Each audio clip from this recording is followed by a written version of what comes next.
So Julian wants to know, Wolters World, what's the worst place you've ever visited? And Julian, I'll be honest with you, there hasn't been a worse place I've ever visited. There's been some places that have been disappointing, there's been some places I wouldn't go back to, but there's never been really a worse place ever, okay? At least for me. Now, if I look at it in terms of what I said, in terms of my most disappointed when I went to a destination, I think my most disappointing place would probably be Brussels, Belgium. And it's nothing against Brussels. I mean, if you watch my videos, you know I usually have it on my list of overrated and like disappointing places, but I feel that Brussels gets kind of an unfair rap because it gets talked about so much because it's the base of the European Union, and so people kind of associate it with a London or a Paris in terms of importance and cultural significance and worthwhile visiting as a tourist, when in reality, it's not a top tier place. It's not a first tier. It's not a second tier.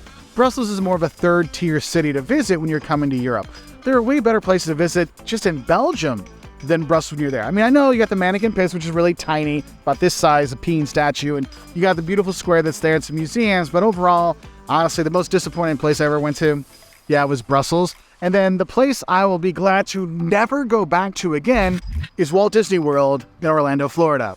Look, I went there when I was a kid, I went there when I was an adult, and I had my own kids, and I can't tell you how happy I was when my boys, at about 3 o'clock in the afternoon, after we got there in the morning, 3 o'clock in the afternoon, both the boys were like, hey, can we go back to the hotel and play in the pool? And I'm like, wait, you don't want to wait in line all day and spend insane amounts of money for food? You just want to go back to the hotel and play at the pool? They're like, yeah. I'm like, okay. So I literally, like, I mean, we stayed, we watched the parade go by like 3 o'clock, and then out the door we went back to the hotel, and we played the pool. And since everybody was at the park, we got the pool all to ourselves. So that was quite an enjoyable experience. But honestly, I'm not a fan of Walt Disney World. It is not my jam. Too many people, too much crazes, too much waiting, and too much money. My kids, however, will gladly go back to Universal Studios because they love Universal Studios and going to Harry Potter World, which is funny because I'm not here in England. I was just at Platform 9 3/4 the other day, so that was kind of funny to send the kids pictures of that.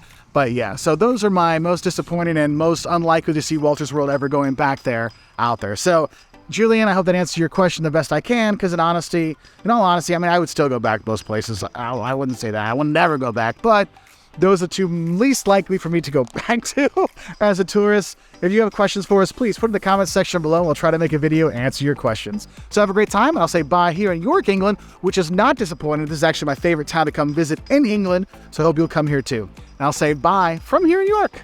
Bye.